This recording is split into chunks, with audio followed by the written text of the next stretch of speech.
This episode is brought to you by Whitaker Garage Doors, your one-stop shop for all things garage doors, proudly based in Peekskill, New York. Your home is a direct reflection of your personal style, and let's face it, your garage doors are the first thing people see when they pull up your driveway. Whether you're looking for the timeless charm of a classic carriage house door or the clean, sleek look of a basic wood finish, Whitaker Garage Doors offers traditional options for every taste and budget. I can personally vouch for their incredible service.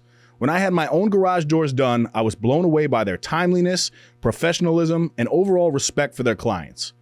Jonathan, Cassara, and their entire team are top-notch, and they really go the extra mile to ensure you're happy with the final result. So if you're in the market for a new garage door or need some repairs, give them a call or find them on Instagram at Whitaker_doors. Don't forget to tell them you're a friend of Dave's over at the No Snooze podcast. Whitaker Doors. You won't regret it. Now, back to the epi. Adversity? Bring it. The struggle? I welcome it. Snooze on life? Never that. I am Dave Regina, and this is the No Snooze podcast. Come on.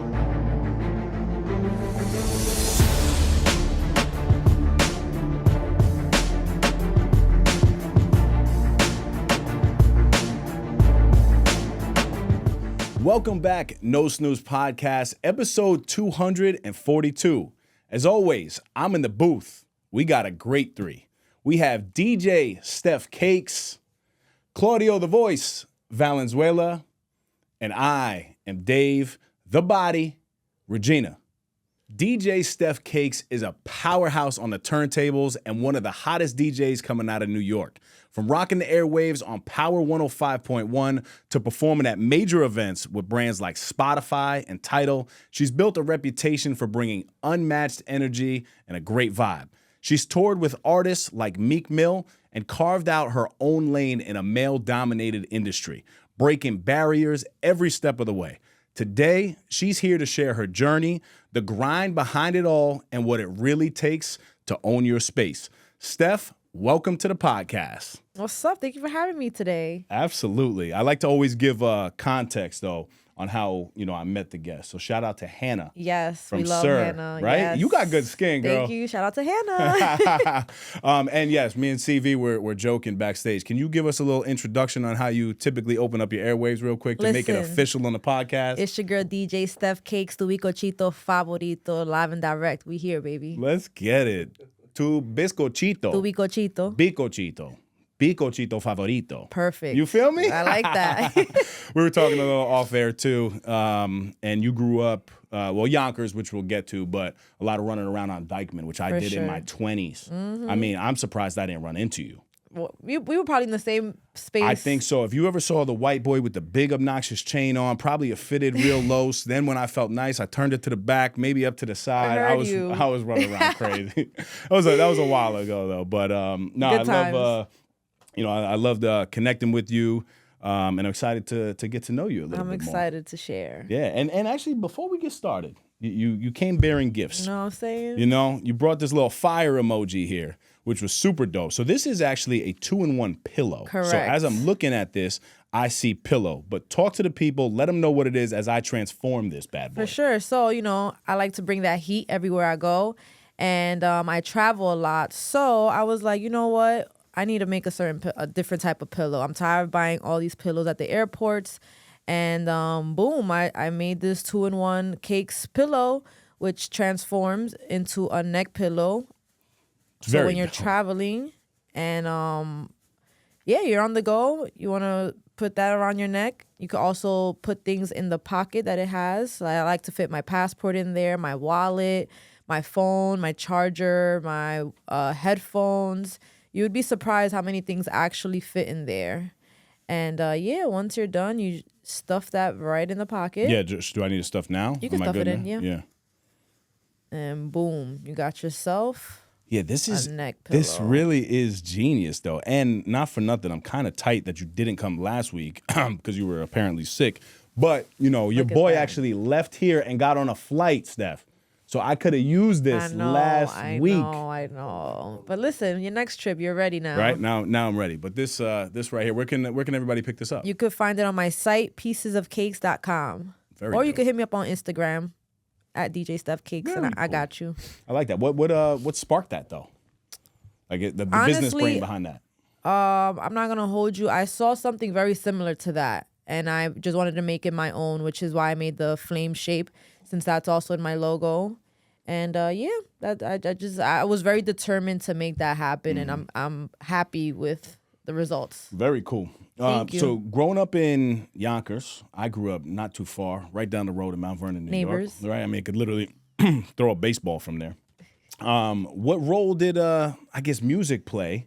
Right, like was it hip hop culture? Like, tell me about the scene coming up in Yonkers, New York. Definitely hip hop culture. I mean, the 2000s, we all know how that era was, and surprisingly, or maybe not so surprisingly, my Spanish. I'm Dominican, so I actually listened to a lot of Spanish music growing up. It wasn't until I got older that I started listening to like hip hop. So, being from Yonkers, DMX, Mary J. Blige, the Locks, and that's what I used to listen to growing up. It just hit me though. You probably did recognize me, and I was dancing bachata in the clubs, but you didn't know that I was a white boy. I was probably laughing at my you. bachata is crazy. It's nice. I'm not lying. Okay. I'm not joking. I was like, who's this white boy getting it on? Nah, but I was probably 10 because it was summertime. Okay. La Marina, Yes. We were definitely probably in the same space. Absolutely. For sure. And you look much younger than me,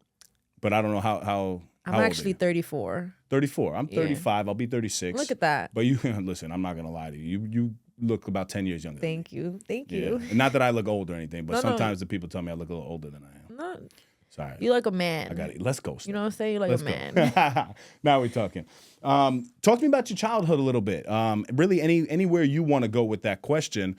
Talk to me about the upbringing in the Dominican household, what that was like. Sure. So my parents, they came from the Dominican Republic to, of course, give me a better life. And it wasn't, I'm not going to say that I was actually very blessed, lived with both my parents. They worked very hard to provide everything that we needed. It wasn't until I got older that I understood why they did certain things. For example, I always share this story like with my father. As soon as I started working, well, first of all, I would love going to work with him. He used to work at McDonald's in Rockefeller Center. So it was always like just an adventure for me. I used to love going to work with him. And I used to always ask him if I could work. Like, I want to work the register. I want to work. And, when it was slow, he would let me. And if it was busy, obviously, he would like send me to the back. But I was just always trying to learn what it was to like just work. So when I did start working, which my first job was McDonald's, and it was at the one in Times Square, the big one. It's not there no more. Surprise! Like, I can't believe that it's not there anymore because I was there before they built that. It was 3 floors, and I used to I was a workaholic since I was young. So my dad would actually charge me rent. It wasn't much. It was probably like $50. But when I graduated from college, he actually gave me all that money back and said, I never needed it. It was just more to show you a lesson. And, wow. That helps me now as an adult because I would like to say that my money managing skills are way better than your average 34-year-old. So things like that, my father instilled in me very young. My mom is also another workaholic. She's very creative, which I feel like I get my creative side from her as well. And I come from a very loving household. I could go on and on Siblings? and on. Yes, I have an older brother, younger sister. Mm-hmm. Me and my brother have different moms, but that was never that was never nothing to me. That was he's always just my brother. Mm-hmm. So, and my brother actually, he is the reason for like so many things in my life. That another thing I realized as I got older. For example, sports. I'm a very active girl. I like to play sports. I'm very competitive, and that's something that we used to do growing up. Video games. Every time he would come over on the weekends, we would play video games and stuff like that. Music. He put me onto so much music without me even knowing. Like, he would come over on the weekends with like CDs, and we would listen to music, and he just like is such a big influence in my life. And if you didn't know that, you know that now, Louis. You know what's crazy is about these interviews or really when you just get an opportunity to have a conversation with somebody, like you probably would never sit there and tell your brother that. Yeah, no. Right? Like, and same with my siblings. I always say that I'm gonna tell him. Yeah. Like, I gotta tell him like, yo, thanks for putting me on, but I never get the chance. So when he watches this, he'll know. So what about, so that's like family influences and stuff like that. And my younger sister, like that's my heart. And she, even though she's younger than me, she also like inspires me. Like she's so fly, she's so beautiful, and she's another workaholic. And you know, we inspire each other, and that's like my better half. So I love that. So a real tight knit family from sure. what I'm hearing. Really and my shaped dad, who you are. Yeah. No, I mean, my dad comes from like, he has like 7 sisters, 4 brothers. My dad's side of the family is huge. So we, you know, any chance I get, we travel to, a lot of them live in Boston. So any chance that I can, I like to go over there and like spend time with them. We have a lot of family in the Dominican Republic as well. We have family in Miami. We have family in California. So my you know, family is really, really, really big. And my mom's side of the family is small, but you know, they're very tight. So dope. Yeah. Very dope. What about outside influences that kind of, I guess, steered you into the music scene? Like, how did you say, okay, because I get the working skills early on. When did you connect working in music to be like a thing? So just like you, I was always, you know, partying. My 20s were like heavy party. Even before, like, you know, late teens, not early teens, late teens, early 20s. I've been, you know, in the party scene. I fake IDs, getting into clubs and stuff like that. So just is music. Music has been my guide. Music is like everything to me. And when I realized that I could make something out of music, that was kind of like a light bulb for me. So before I even started in like radio or anything like that, my best friend had a studio in Yonkers. And our circle was like, you know, we had the artists. He was the studio manager / manager, managing everything. I was I want to say maybe like the A&R. I wasn't even thinking about DJing at the time, but I believed so much in my friend that I would tell people, hey, listen to this, listen to this, listen to this, listen to this. And that kind of like started everything. And then I got into radio. So radio was always my dream job. I always wanted to be like Angie Martinez. And legendary. Yeah, very legendary. Very full circle for me. And when I was in college, I went to Mount St. Vincent for communications and media relations. So I just knew that I wanted to work with music. That was just always the goal. So I went to college and I had to do an internship in order to graduate. I applied for Power 105.1. I did not get it the first time. Plot twist. I actually ended up interning at the Maury show out here. Right here. Yeah. So I ended up interning there. And I liked it because I did also want to see what the TV world was like. Because aside from my dream job being radio, it was also being like a host on 106 in Park. Yeah. So I didn't get that internship. I was like, let me see what TV is about. So I did the Maury show and it was cool, but I just knew that wasn't for me. That's not my lane. So it's my last semester of college. Oh, I got an A in that class. Let's go. My last semester of college. I did not need another internship, but I really wanted to see what radio was about. So I applied again. And at this point, I'm just getting elective credits. I already have everything I need to graduate. I want to really see what radio is about. I apply again. And this time around, I get it.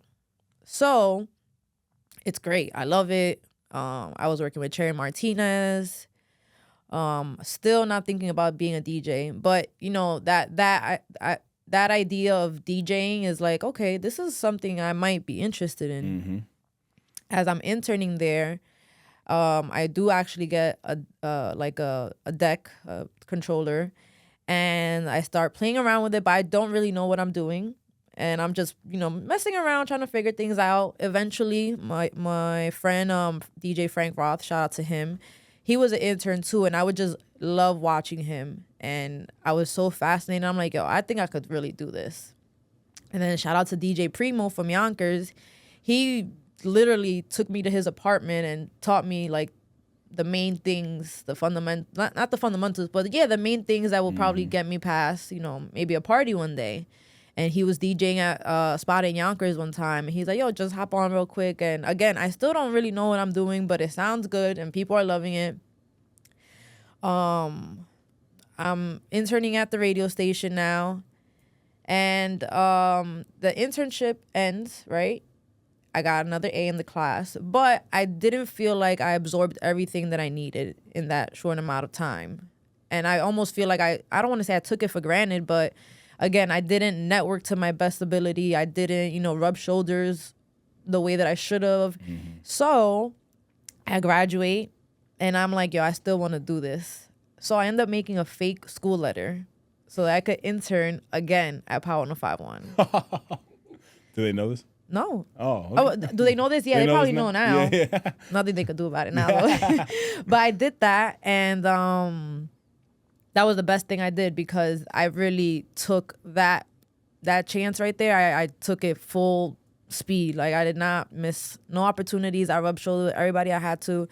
I learned everything I had to. I just really took advantage of that. So I want to touch on that from a business perspective real quick, though. Like, and you happen to learn that lesson, I guess, really early on. But I think people now, and CV, this is probably going to hit for him because he does not love rubbing shoulders and networking and going to the things. But what do you think that right there did for your business and, I guess, putting a face to now who you are today? Yeah, well, that was a game changer. I'm introducing myself to people that I don't even know what they do, but they look like they're important, and eventually they are. Mm-hmm. I'm here connecting with people that work for the labels, artist managers, just everybody in that industry. Like, oh, this is StephCakes.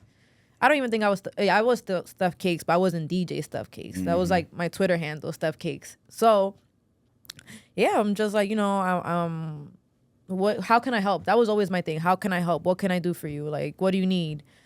I've always been very like hands-on. Mm-hmm. So luckily for me, Angie Martinez ended up coming from Hot 97 to Power 105.1 that year. And that was what I told her. I'm like, what can I help you with? What do you need? Outside of this, how can I help? And what ended up happening was that she needed a babysitter. And I'm like, I could help with that. And I ended up babysitting. And her son, he loved me, and her family loved me. And then next step, she needed an assistant to drive her around, to take her to places, to do this, to do that. Next thing, I'm like so that first step, it was the assistant of her assistant. Mm-hmm. Now after that, she got rid of her assistant, then I was the assistant. And then that's what ended up happening. So eventually though, what happened for me was, Sally Mae's calling me. I got all my student loans, all these bills. I'm like, I need something more consistent. So I actually had to like pause the whole Angie Martinez assistant thing, because now I'm not working for Power anymore. And I need a real job. So I ended up getting a job at AT&T, and I worked there for maybe like 5-6 months. And in those 5-6 months though, I'm like, yo, I gotta figure something out. My boy hits me up.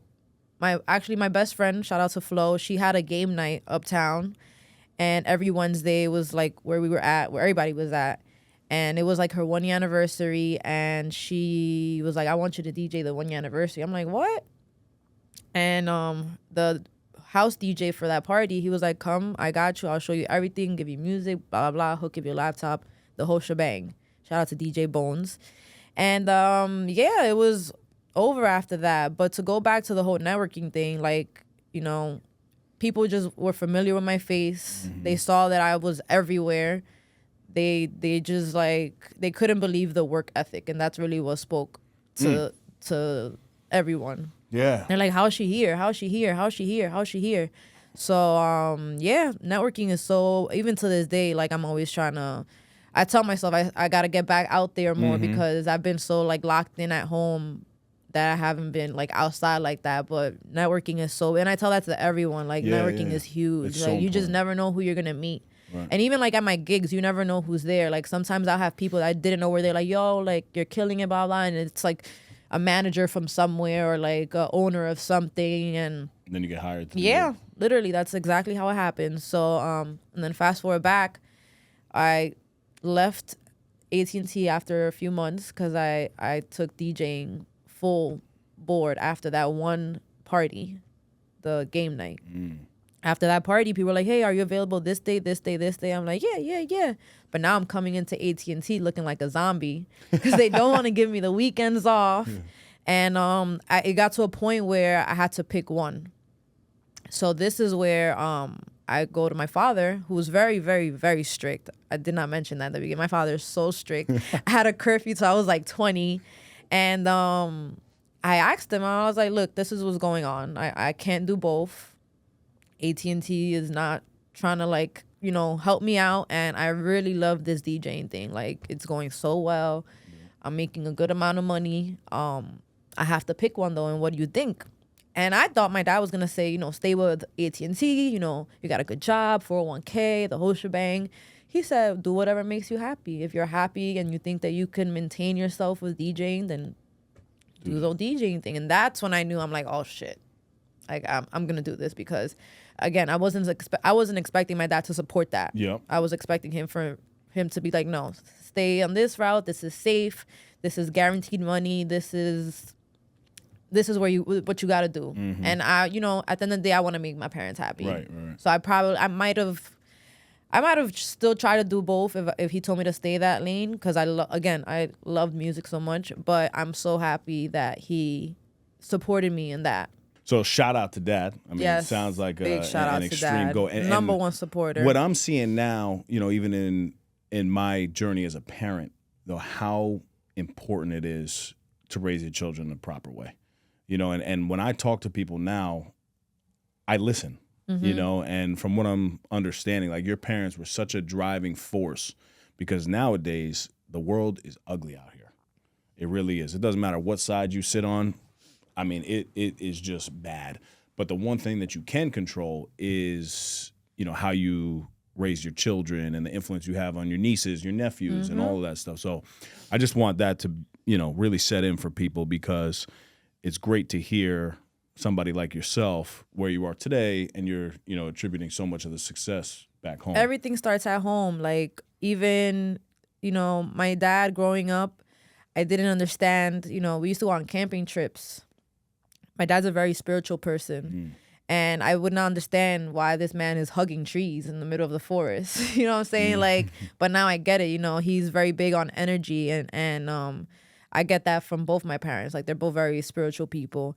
And even like giving back. My dad has been giving back his whole life. He does a lot of like fundraisers and like charity work. And I've always, I support him with that stuff. He'll be like, hey, do you have like anything you want to give away? Any clothes, any shoes? We're doing a school supply drive. Can you help? And I love doing those things. And that, stems from my father, my parents. Even again, till this day, like, he'll be like, I have a drive happening. Do you have anything? Like, anything.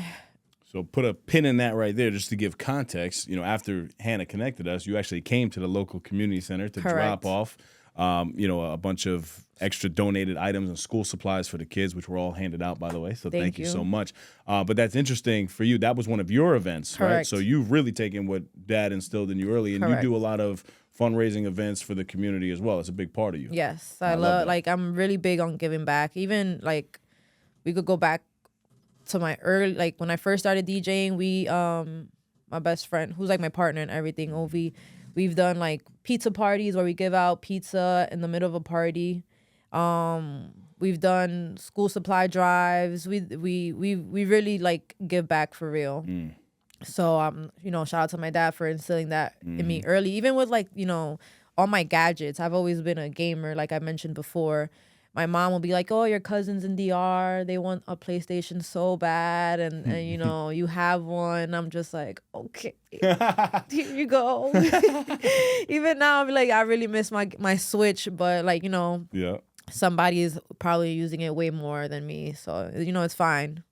All that stuff is materialistic. Yeah, the way that they feel when they get that stuff is more important. So this is the No Snooze podcast, which essentially is a call to action to not snooze on life, right? And life is heavy these days, just like we were talking about. Are there any pivotal moments in your life that you could think back to, just in terms of, some adversity maybe that came and how you handled it, to get past it? I want to say one of my favorite moments, which is kind of crazy to say, it was when I fractured my neck on tour. Well, my favorite moment is when I fractured my neck on Yeah, tour. I've never heard that before. But I was on tour with J.I., the Prince of New York. He's from Brooklyn, and it was our first tour together. We've done about 3. It was our first tour together. We were driving from, I want to say, Arizona to maybe LA. I'm not sure where we were going, but it was pitch black, and all I remember hearing is the car. The car flipped. I ended up fracturing 3 neck bones, and we had a show 2 days later. Obviously, we went to the hospital and all that. But the show must go on, and I went on that stage with my neck brace, and I finished the tour, came back home. It was around, I had a wedding in February in Puerto Rico. I went to Puerto Rico with my neck brace. My birthday's in March, celebrated that with my neck brace. And it became neck brace cakes, and it was like a fan favorite. Like, people till this day ask me, "Oh, where's the neck brace?" And I do have it still. Like, I will, like, I'm not gonna say it's a trophy, but yeah, it is. It kind of is a trophy for me, because you know what, that didn't stop me. I knew that if I did, like, take a break or and didn't finish, somebody else was gonna take my slot, and I was not gonna let that happen. So the show must go on, and I just continued to do what I had to do. I was at the radio station. Like, I did not, you would have thought that I was faking it or something, but I was. And you just felt that there was no other option at that time, because this is now a pivotal time to where you're really on the come up. This is 2019. So you're on the come up, about to, like, get these slots and these. Yeah, I don't even have, no I didn't even have, like, I wasn't even an on-air personality. I was just a DJ on the weekends at Power 105.1. And, I don't know what what possessed me to, like, just keep going, but I did. And something that was pretty serious, like, I really could have died. Yeah, of course. So I don't know what it would take for me to, like, stop. Something that people always tell me is that I don't know how to rest. Yeah. Which, as I'm older now, I resting is just as important as everything else. Still not good at it though, right? Yeah. Nah, me neither. I mean, that's the one thing that, like, I even wear this Whoop. And I got it specifically to kind of slow me down, because it tells you your recovery every day, and measures your stress levels and heart rate, all that. So there's literally days where it tells me, like, all right, you shouldn't work out today. Today should be a rest day, and I can't do it. But I'd rather be this way than addicted to some other substances or something like that. But it is a gift and a curse, because I almost never allow myself to get fully charged. You know what I'm saying? I can relate. Yeah, absolutely. What are your habits and routines like? Because I know your time slots are a little so hard to deal with. I am a very clean eater. My mom is a vegan, so I've been eating clean for the last. Are you vegan? Or no? No, I'm not vegan, but I love vegan food. Like, my best friend's vegan too, so I'm always down to try vegan spots and stuff like that. My dad's also a vegetarian, so even when my dad worked at McDonald's, he was a vegetarian. Really? Huh. Both my parents. But they never, like, said, no, you can't eat chicken and blah, blah, blah. They let us, if you don't want to eat it, you don't have to. And if you do, whatever. Like, but, I don't know what the word is, but I don't know what the word is, but they instilled something in me that just, my discipline, that's what it's called. The discipline is there. Like, after the pandemic, or during the pandemic, I started doing 3-day juice cleanses. And I started doing them once a month. Oh, wow. Yeah, once a month I was doing them. And again, that is just discipline. Even now, recently I stopped smoking just to, like, discipline myself. Smoking what? Weed. Okay. Just to see if I could do it, because I was a very frequent user. And everybody's like, how are you doing? Like, I'm like, I'm fine. Like, this is all mental. Yeah. Like, there's no way that is more powerful than my mental. So I'm actually fine. And even with I stopped eating meat, I want to say like 2017. Wow. But I do eat meat when I go to like Dominican Republic and stuff like that. I just won't eat it here. Okay. So my discipline is pretty, it's up there. And then recently I've been going to the gym. Like this year, I've been taking it very serious. So my routine is hard, but it works for me. Mm-hmm. So I know my body very well. I know if I'm not feeling well. I know if something is like off, and I know what I have to do in order to like, be back to myself. And that is thanks to my parents. Mm-hmm. It all goes back to them eventually. For the past 5 years, I've trusted Kai Vision Studio with my podcast. And every time, Claudio delivers an exceptional experience. The setup here is flawless. Professional lighting, crystal clear audio, and a custom set that makes every episode look elite. As someone who speaks on leadership, I know how important it is to show up with clarity and confidence. This studio allows me to do just that. The quality here isn't just about the equipment, it's about the environment. Claudio has created a space where I can focus on my message, knowing the production will be sharp, engaging, and professional. In a world flooded with content, standing out matters. And having a studio like this gives me the edge to produce videos and podcasts that truly connect with my audience. If you're serious about creating high-quality content, I can't recommend Kai Visions enough. Claudio makes you feel at home, yet delivers at the highest level. 5 years in, I'm not going anywhere else.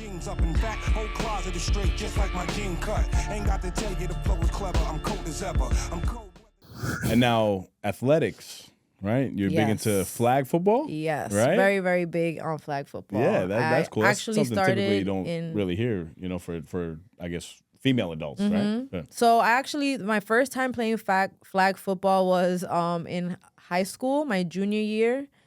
And I loved it. I was MVP offense and defense, and the same thing for my senior year. I didn't really play much like my college years because that wasn't really a thing. Mm-hmm. But I would play like in the street with my friends. And it wasn't until I want to say 2016, 17, somebody invited me to play with them. My boy Ant, shout out to Ant, Tony. He invited me to play with him, and ever since we've been locked in. And he's actually my partner now with Urban Sports Entertainment.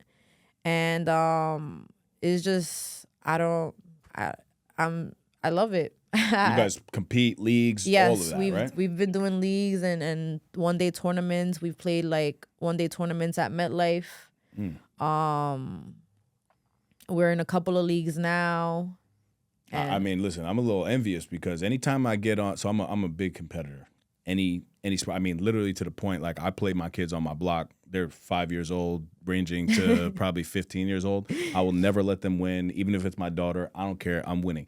But the second that I step foot in actual like a competitive arena again and like, a team environment, my body, it's like I'm not, you know what I'm saying? Like I go to the gym obviously and do my thing, but like I've lost the, I guess, desire to compete on that level because I get hurt. Yeah, that's one of my, And then like I can't even carry my daughter because I got to pull, hamstring. Like it's crazy. But I really miss that aspect to life. Like even on this bachelor party that I was on in Utah, right? Like we were playing 2-on-2 games and, we were playing pool ball and, we were just competing in everything that we were doing. And it was so fun jumping on trampoline, just being a kid. Yes. And actually my business partner, Sean Degnan, for the men's leadership stuff that we do, he was talking about that yesterday, just how, you get to this point where we're all college athletes, and then it just stops.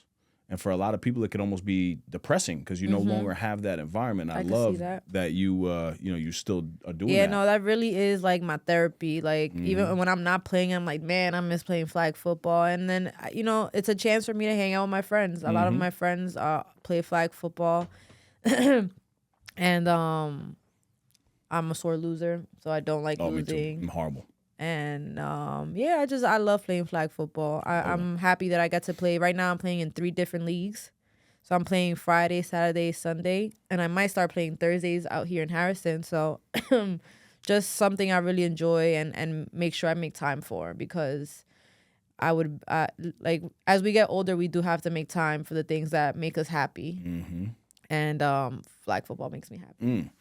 One thing I notice about you, whether you, I guess, realize it or not from a business perspective, is branding. You've done a really solid job at your branding. What I guess what tips or strategies can you, I guess, give to the listeners on who are trying to find their own identity? And I guess how did you tie the StephCakes, the tu bizcochito favorito to stop laughing at me, Susie, to, the whole mix here? So the name actually came from Twitter. Like I wanted a new Twitter name, and some girl gave me StephCakes, and I'm like, you know what, that kind of rings to it. It has a nice ring. And then after that, I kind of just added the DJ eventually. And then I'm a pretty sweet person. I come in different flavors, you know what I'm saying? Like I like to think that my flavors are all the different things that I like to do, or the layers in a cake, different things I like to do. There's so many ways to like break it down. I bring that fire, the flame. And just find things that work for you. What makes you you? My mom actually baked cakes. She's a baker. I know how to make Dominican cakes because of her. I actually have a video on YouTube that shows you how to make a cake. So I guess it worked out for me, just being StephCakes. And then the branding, again, I just tied things that I like to do, things that I believe make me me. And that's what everyone should do. Like find the things that make you happy, the things that push you, the things that drive you, and make your own. It's crazy because, you look for these like elaborate things, and sometimes we just overthink things, right? Like the No Snooze podcast, this logo right here, right? The sleep sign is a Z, right? So all we did was put a line through a Z. No sleep. I mean, but it doesn't mean no sleep, just no snooze, right? Yeah. But yeah, because people will be like, yo, you're not sleeping. No, you need your sleep, absolutely. Yes. But like, something that's so simple. And the name, actually, I was supposed to be fitness and finance, but then quickly realized that me and my partner at the time were not the richest and we're not the fittest. So I used to wake up at 4:30 in the morning, and I would just go on Snapchat, and I would look into the phone, and I would roll my finger, and I'd say, no snooze, baby, come on. And I'd wink, right?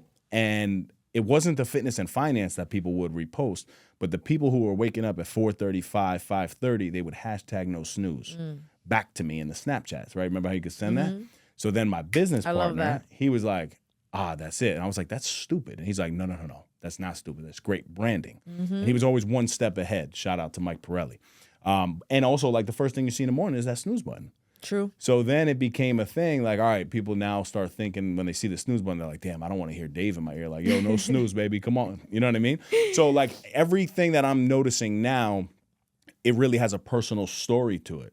So I love the fact that you're just able to say, yeah, my mom used to bake cakes, and then you're talking about all the flavors of your life, and it's really not that deep. So whatever it is that you like, I mean, even with ChatGPT, it's so helpful. You can say, hi, I'm Dave. I like to lift weights. I'm into personal and professional development. I have a daughter, this, that. Plug that in and say, give me 50 business names. Yeah. And even operate that way. You know what I mean? But very, very interesting stuff. I like that.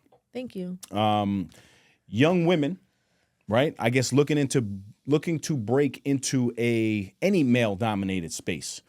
What was the biggest challenge for you? Because and I don't know if this is factual, but I mean, I would say for me, probably 80%, maybe 90% of the DJs that I've listened to are male, right? So like, what was that? And I guess what gave you the confidence to step into that? The confidence came from other male DJs who actually believed in me. They were like, you could do it. You need help with anything, let us know. And I'm so grateful for that because, in that field, it's very competitive. They don't like to make room for other people. They like to, everyone thinks they're the best. Very ego-driven career. But I just, I've always been the type of person to be in my own lane. I have tunnel vision, and when I want something, I do everything that I have to do to get to where I want to go. So I never let anything stop me. I never, you got to be fearless. You got to just believe in yourself and have a plan. I'm very, very big on like writing down my ideas and journaling and stuff like that. Like sometimes I'll write the same idea the next day just because I know, okay, this is what I want to do this. I didn't get to do it yesterday, so let's get it done today. So just like planning, but just like really believing yourself. Like you have to think that you're just gonna get it done. Have you ever dealt with like any level of like imposter syndrome or like limiting beliefs? Yeah, and then how you push through that? Yeah, I mean the people around you is important because I've had a great group of support from my friends, and I believe that sometimes they believe in me more than I believe in myself, and they do whatever it is that I need to make an idea come to life, whether it be merch, whether it be like a video. The people around you, make sure that they're solid, because that's what you need. You need a solid team that knows how to play their role. Not everybody likes that. Not some people just want to be in the spotlight all the time, and they don't understand that sometimes behind the scenes, that's more important than the front line. So having a supportive team, I've been, my best friend is my right hand, and he helps me with everything, anything, at any time. So just make sure you have good people around you that believe in you.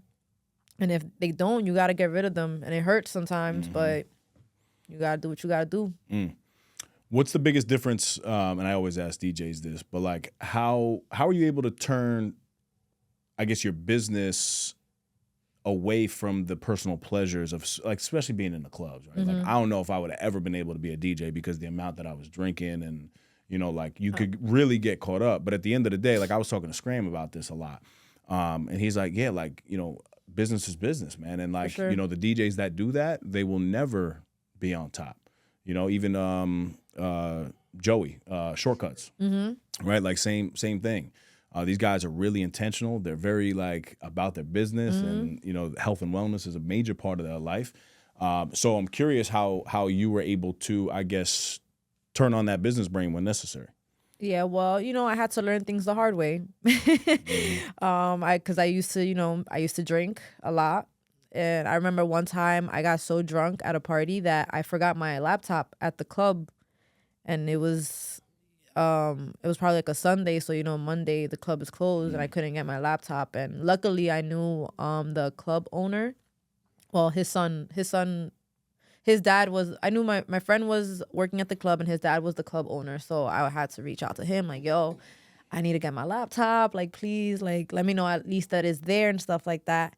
And luckily for me, it was still there, and I was able to get it back. But trust me, that day I learned that if I'm gonna drink, I need to put my laptop in the car first and then go back to the partying.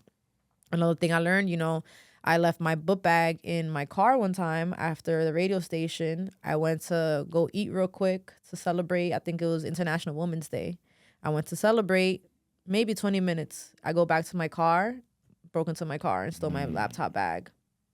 So, unfortunately, sometimes you just have to learn things the hard way and learn from there. That sucks. It does suck. That sucks. But trust me, you will never make that mistake ever again. But I'm thinking, like, no, of course. I'm thinking, a DJ, though. That's the one thing you need. Like, yeah, my laptop. That's my baby. And of course, they got you. Meek Mill. Meek right? Mill, my guy. You were getting on, you went on tour with him so as well, right? I went, funny thing is, he told me that he'll let me, open up for him, and I thought he was joking. So I went to the show. I want to stay in Connecticut. He's like, where's your laptop? I was like, oh, you were serious. And this is why you just have to be prepared sometimes. I'm like, oh, you were serious? He's like, yeah. I'm like, oh, I don't got my laptop. I just came, for the vibes. I was like, yo, but if you let me tomorrow, which he had a show in Boston, I was like, if you let me do it tomorrow, I'll be ready. He's like, okay, bet. So for me, that was like... Wait, whoa. Yeah. Hey, CV, you with me right now? All right, because you're making this very casual. Like, your interaction with Meek Mill, like, you were connected, obviously, through maybe another DJ or something, because you had an opportunity to so speak to him? Meek was, he was really good friends with, like, my group of friends, like, my girls. We were all, like, they would go to the studio with him. They would call me to come and blah and stuff like that. So we actually went viral when he dropped that song, Uptown Vibes. Like, my sister was dancing. We were on the studio turning up. And it was just, like, literally good vibes. Like, nothing crazy. Just turning up. A bunch of pretty girls. Meek Mill. So, yeah, that's how we kind of got close. And then that's how that happened. We were going to his shows. And then the Boston show was probably one of the biggest shows I've ever performed for, or at the time. And it was a big moment for me because, like I mentioned before, I have family out there. So once my family knew that I was going to be out there with him, they all got tickets and they're all there and they're seeing me. And this is like one of the biggest moments of my life at the time. And big shout out to him because he, like, you know, as somebody I consider a friend now. And, you know, we'll be playing Call of Duty and stuff like that. So I'll never, no Meek slander around me. Yeah, ever. yeah. Nah, he got my back. I got his back. But you also can't even listen to, I mean, half of the stuff that goes on in the world. Like, it's all opinions. You know what I'm saying? And hearing that story about just the genuine vibes. And yeah. like, you know, the crazy thing is, after that, I thanked him. I'm like, yo, thank you so much. Like, I was like, that's my first time doing that. He's like, what? He was like, damn, maybe I shouldn't have done that. He was like, what? Know. I thought you did that before. I'm like, nah, bro, this is my biggest You know crowd. what's funny is I was looking at this pilot. We had a really young pilot. And I was thinking to myself, like, I wonder if pilots ever tell the plane, like, hey, this is my first flight. Yeah. Like, you probably shouldn't say that to anybody because everyone, especially if you're from New York, you're getting off that plane That's immediately. A fact. But that's dope, though. So you were just hanging around them and had an opportunity to do that. And I could not, like, you know, that was, it was something that I was joking around. You know, hey, let me, like, open up for you. What did that teach you? To be ready. Stay ready so you don't have to get ready. Very powerful. I ain't never lied. Yeah. So what's the next like big move for you? I guess where do you see your career kind of going nowadays? So right now, I'm not gonna hold you. My main focus has been Urban Sports Entertainment, which I mentioned earlier is the company that me and Tony have, where we combine sports, entertainment, kind of all in one thing. So I felt like the leagues that we were in before were missing something. And the stuff that it was missing, I want to make sure that we bring to our company. So at our events, we'll have like a live DJ. We'll have, custom merch. It's just a good time, and it's still very small. We're working very hard to build something, beautiful. And it's taking a long time, but, patience. And I believe that it's the future, having a lot of our events are we donate, our what is it? I don't want to say charity driven but yeah, we try to have a cause behind everything. So we've had the back to school drive. We are working on doing a turkey bowl and the Christmas toy drive that we've done already so far in Brooklyn. We're trying to bring it, up here now. And that's want to bring families to come watch and gift the kids gifts and stuff like that. And we're just still figuring things out. It is not it's moving slow, but I really believe that we have something special, and that is my baby right now. I firmly believe in live experiences these days. I think it's a huge opportunity for businesses to be doing these types of things, right? Because, and I'll play devil's advocate with you, I love the fact that you have that other lane from DJing, because how do you feel about AI coming, right? Like AI is tough. And I just wrote a book, right? I'll get you a copy when it officially comes out. But, I was saying, I think last episode, right, CV, that like, good thing I'm not like just an author, because I think AI is coming and swooping writing right up. It is. Now in the DJ world, I gotta believe that like radio DJs might not be necessary at some point down the line because of the capabilities, and not that I don't believe in it, right? But I'm saying the capabilities, you probably could just hit a button. You could probably have a voice. Like if I want your voice, like I could probably just create some AI thing to do that. How do you feel about that? I mean, at the same time, I also think AI is our friend. You just got to learn how to utilize it. I mean, I see right now there's a story going around on social media of a AI artist that signed like a multi-million-dollar deal. And at the end of the day, like, AI doesn't have soul. And feeling. It doesn't have that feeling. Like, at the end of the day, as a DJ, we have to connect with people. And I just don't think that AI, could do that. But, you just, again, got to get ready. Got to make sure you're doing what you got to do in order to stay in front of AI, or like, at least up to par with AI. So, I don't see it as like a threat. Yeah, not a Yeah, threat, I but like like, it does remind me to sharpen up because it could it's gonna happen. I'm not even gonna lie to you. Like, I'm sure it's gonna happen. We're gonna see AI DJing, and you already see the stuff on Instagram with like fake robots and AI. AI things is already there, so it's just sharpen up. Yeah, I think everybody, regardless of what industry you're in, like AI can really be an asset to you. Yeah. Instead of looking at it like a threat, use it as a tool. I think that's real important. What's the biggest difference, I guess, from DJing in a live environment to being like on the radio? Oh, what's the difference? I like to see, like in a live experience, I love seeing like people's reaction, like just that moment. Sometimes I'll have people like, yo, that song brings me back to such and such. Like, yo, thank you. Or like, oh my God, I remember what I was doing. Like stuff like that, Yep.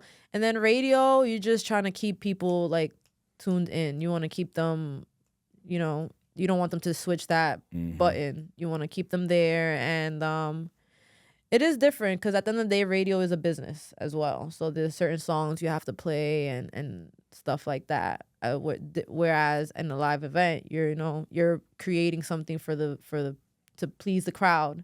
So that I would say that's like the biggest. What I love about DJs too, when I'm listening on the radio, is like still them being like authentic, and like certain, like Envy does it a lot, Charlemagne too. Like these guys they're talking about their lives as they're kind of on the radio, which I love, and I've heard you do that before too. And I think that's something that, like you were talking about before with AI, like that can't be duplicated. You know what I mean? Do you guys have beef with like Hot 97? Nah. No, Camilo's Hot 97, right? Yeah, he is, and that's my like. I love Camilo. And I love Pro Style that's too. my Pro dog. Style's 105. Yeah. Yeah. Camilo's my dog. Like, it's funny because another full circle moment. I finished my internship with Power, and I was actually at Hot 97, like just spending the day with Camilo. And that night, it was Cardi B's album listening party for her first album, Invasion of Privacy. So he's like, oh, like, let's go. I'm like, all right, cool. Again, this is like heavy networking. That's what I'm thinking about. So it's me, Camilo, I want to say DJ Hayes, and my boy Melvin. And we go there, and I'm walking in with Camilo, but I see all the Power people. Because remember, I interned there, so I'm familiar. I see all the familiar faces. I see my boss. I see all the other DJs. And I'm like, I should go say hi. So I go say hi. And as soon as I go say hi, my boss now, Thea, who I love, shout out to Thea, she's like, so you're a female DJ. Why? And she looks at everyone else. She's like, why nobody has brought Steph to the station? Like, I've been looking for a female DJ. And she's like, when can you come to the office? I'm like, tomorrow. Right now? Tomorrow. Yeah. And then literally I went to the station the next day and I got the job as a mixer at Power 105.1. And I'm technically the first female DJ at the radio station. First female DJ at the radio station. That's fire. Yeah, That's historic. It is. And I started as an intern. And Legendary I never cakes. thought that I would be like, I never thought that I'd be a DJ. I wanted to be an on-air personality. But you know what? I didn't get that job right away, but you know what? Now I am. I'm an on-air personality. I got that. I want to say 2020, like during the pandemic. Thea was like, you've been learning, you've been practicing. Here you go. So now I do overnights. Baby steps. Overnights. You can catch me Monday through Wednesdays, 2 to 5 a.m. rocking out with all my night owls and stuff like that. And I love it. I love being there. I love my job. I love the people I work with. But that did not stop my relationship with the people from Hot. Like, Camilo is my guy. E Styles is my guy. I'm cool with all of them. Whatever, like, I don't think there's the politics is there, but you got to know your boundaries and stuff like that. And, I I have no problems with anyone. Mm-hmm. Like, no, I think that's the best way to like, be, and you're very authentic yourself. You know what I mean? And like you're the very DJ kind community is such a family, and that's why I love being a heavy hitter. Because they're so family oriented. A bunch of DJs that just love the culture. They love music, and we treat each other as brothers and sisters. You need anything, they're there, and there's no beef. Heavy hitters is Camilo. Heavy hitters is the DJ group That Camilo is, and DJ Enough. Yep, they kind of founded that. Yeah. Yeah. Well, DJ Enough founded it, and then Camilo is second in charge. Gotcha. Type shit. Very cool. So that's where the cross collaboration happens. Correct. So like they have been asking me to be a heavy hitter when like I first got into Power, and I don't want to say I was scared, but I wanted to be respectful. Mm-hmm. So I just got this job at Power. I don't want to like mess anything up too soon. So I had to decline respectfully at first. And it was almost like every year they're like, hey, are you ready to be a heavy hitter? Are you ready? And I'm like, I don't know. Like, I don't think so. I don't want to. I'm still like, I'm still trying to figure things out. I feel like I'm still, I don't want to say new to this, but again, I'm still learning. Mm-hmm. I'm always a student of the game. And I just want to move accordingly. So this year, I finally decided that, yes, I'll be a heavy hitter.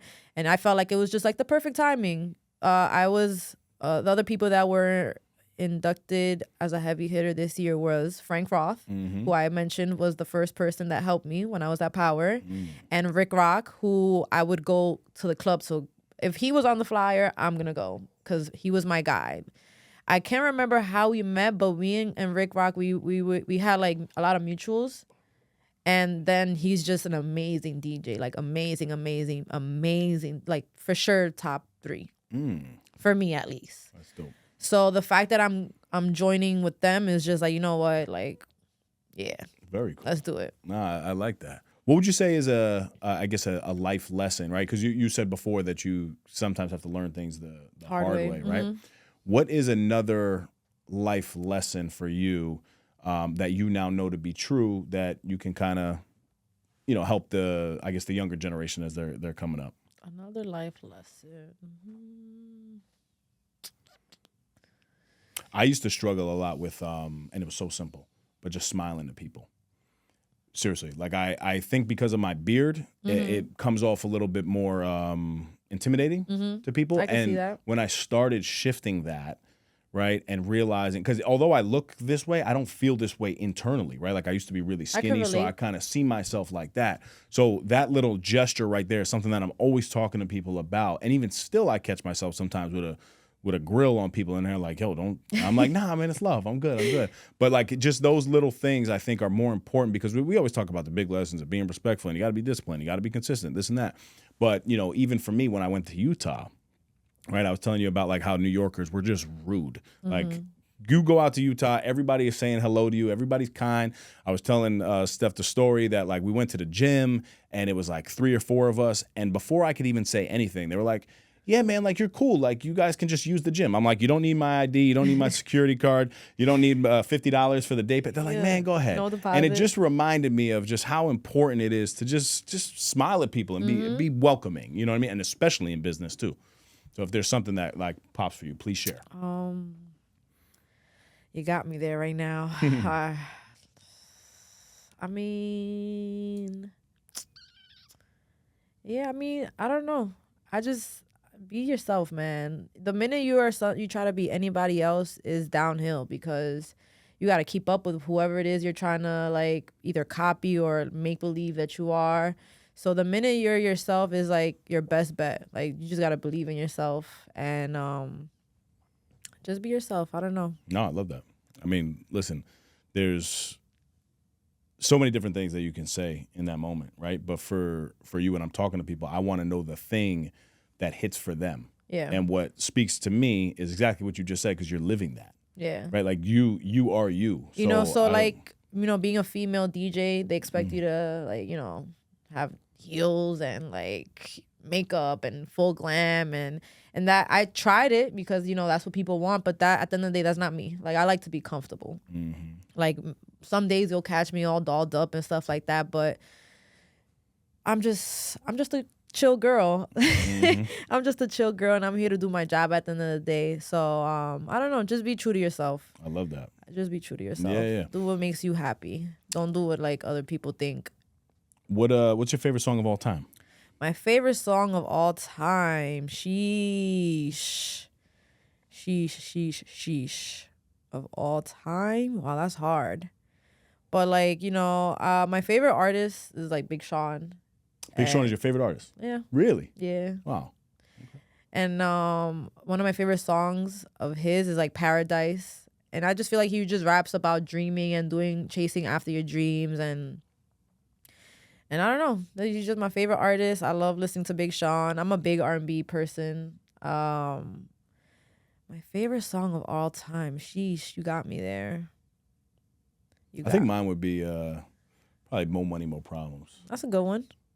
For sure. Wow. Like that's just an iconic hype song. Yeah. If it's karaoke, it would either be Juicy Okay. or Fast Car by Luke Combs. Okay. I'm all over the place. But that's, and then my mom, we'd always take these long drives out to Jones Beach from Mount Vernon, right? So she was listening to, Tony Braxton. Okay. Just all the icons. So my taste in music, Janet Jackson, my taste in music really spans all, all up in industries. here, DMX fire. That's another big one. I'm trying to think. I just came out to Jada Kiss Me at InvestFest. Nice. Right? I had a keynote down there. Nice. But I had to bring the New York vibes. Come on now. With me. I had to. Yeah, DMX is definitely up there for me, and Eminem. Like growing up, my brother had the what's that his first album with the red curtain. Yeah. It wasn't Slim Shady. No, not Marshall. Come on, you're the DJ, not me. I know. Everyone knows it though. Everyone knows it. Yes. My brother. I remember vividly that album. People are screaming in the car right now. The Bad Boy album, Bad Yep. Boy in the Family, and How about Get Rich or Die Trying? That was yes, iconic. hello, Iconic. and that's another full circle thing for me because I grew up listening to 50 heavily, and Yep. now I'm working with him. Like I still be in awe when I bump into him and he knows who I am. But like it's been an honor. I've been working with them for maybe 5 years now. What are you doing with them? So I'm a brand ambassador for his cognac, Branston. And even though I'm not a drinker, like that's something I actually enjoy drinking, believe it or not. Yep, very cool. And he also has the champagne, Le Cham de Ra. And yeah, I enjoy working with them. They do a lot of cool events. One that I'll cherish forever was when he did his Tycoon Weekend, which is when he takes over a state. We've been to Houston, and that was literally a movie. He literally took a whole hotel and made it it was like 50 Cent town. Like everything was branded, everything. Every night there was something to do. There was no sleep. Every day there was something to do from the morning we got up to the end of the night. He's a beast. He is a different monster. Talk about business too, like a business monster. And listen, I learned a lot with reading his book. I'm not sure which one it was. I don't think it was the last one. It was the first one he dropped. And something that I took from that book was like, we'll say we want to do something. And like, let's say you ask me, you want to be a DJ. Like, oh, Steph, I want to be a DJ. You have to show me that you want to be a DJ. It's so easy to say that you want to do something, but when you actually take initiative to like do something and learn by yourself, and then, and I see you doing that makes me want to like work with you. So that's something with him that I learned, like, just it's easy to say, I want to be an actor. I want to act. Put me in a movie, 50.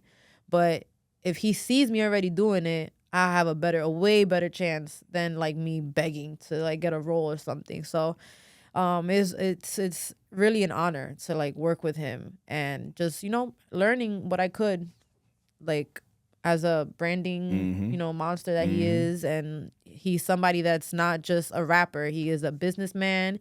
He's an actor. He's a rapper.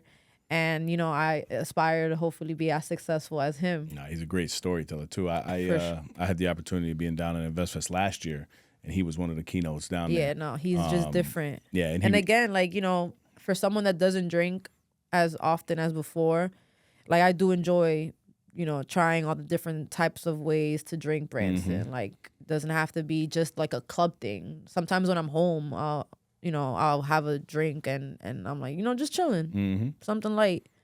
Very dope. Well, I appreciate your time. Thank I appreciate you for you coming having out. I love getting to know people, and you're a good person. Thank you, Dave. And shout out to Hannah, man. Yeah. No, I know she didn't have to connect us, but she did. So shout out to Hannah. That's a fact. And by the way, I need to come for some bro talks because I'm getting a little wrinkly over here. I'm due for I gotta look younger than Steph out here now. Where can everybody find you and connect with you? Yes, follow me on Instagram, YouTube, Twitch, TikTok at DJ StephCakes. And while you're there, please follow Urban Sports Entertainment and Branson Cognac and the Heavy Hitters and Lost Borough and Hood Heritage. Sorry, you got shout out everybody. Everybody eats. Yeah, make sure y'all follow Hood Heritage and Lost Borough. What is that? So that's like remember how I told you my best friend had like a studio and stuff like that? So we kind of made that like our umbrella. Very cool. We have merch. We've done events. We had a studio in Yonkers. Right now it's still there, but it's just ran by somebody else. And we just have more things on the way. And then Hood Heritage is a clothing brand. We got to get you some gear. Let's get it. And just follow us, show that love, drop them cake emojis in the comments. And thank you. I love that. And I feel like we're gonna do an event together. Yes, hopefully we pull this off. I like that. Let's get it. Anything else before I close out? Nah, that's it. I'm good. You sure? I'm you positive. Sure? It's yours. No? I'm good. You good? Yeah. All right. Guys, we just want to say thank you. For 242 episodes now. Oof. Right? It's been a long time. Continue to share the show. Give Steph a follow. And we just want to say thank you because without you guys, there's really nothing. As always, you can shop the latest merch at nosnoozeshop.com. And until next time, stop snoozing. Get up and get after it. And get yourself some cake. Yes. Tu bizcochito favorito. Tu bizcochito favorito. I'm bringing that sugar, that spice, and everything nice. Hey, Thank you guys for tuning in. That's another epi in the books. You can follow us on Instagram at No Snooze Podcast and leave us a 5-star review wherever you listen to us. Subscribe to our YouTube channel, No Snooze. Shop the latest merch at nosnoozeshop.com. Come on.